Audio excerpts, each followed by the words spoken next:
scientifiques de Pêche et Océan Canada quittent le port de Rimouski dans les prochaines heures à bord du navire de recherche Coriolis 2 pour une mission en mer portant sur la baleine noire.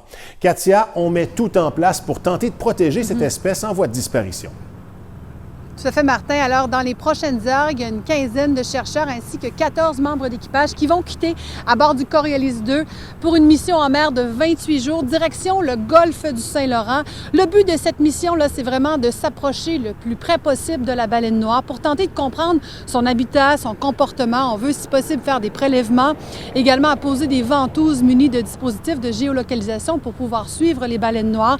Vous savez, Martin, c'est une espèce qui est en voie de disparition. On estime qu'il ne reste que 400 baleines noires de l'Atlantique Nord.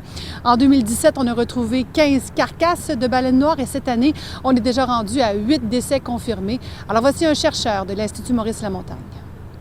On veut regarder, première chose, c'est quoi la santé des animaux qui sont là. Puis aussi, on veut regarder la distribution de zooplancton, la nourriture pour les baleines, puis faire une liaison entre la nourriture et les courants. Est-ce qu'on peut prévoir le changement, les mouvements des baleines, si on peut modéliser le changement dans le zooplancton?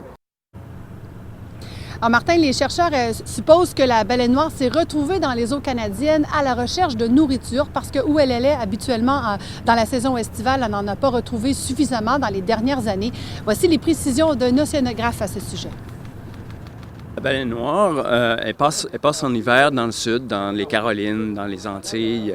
Et puis au printemps, bien, elle remonte vers nos eaux.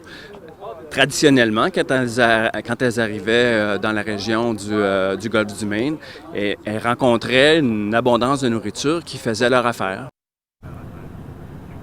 Et donc, Martin, dans les dernières années, elle n'a probablement pas rencontré assez de nourriture dans le secteur du Maine. Elle a dû se retrouver dans les eaux canadiennes. Et c'est à partir de ce moment-là qu'on a vraiment eu l'hécatombe au niveau des baleines noires, comme je vous ai dit, le nombre de décès.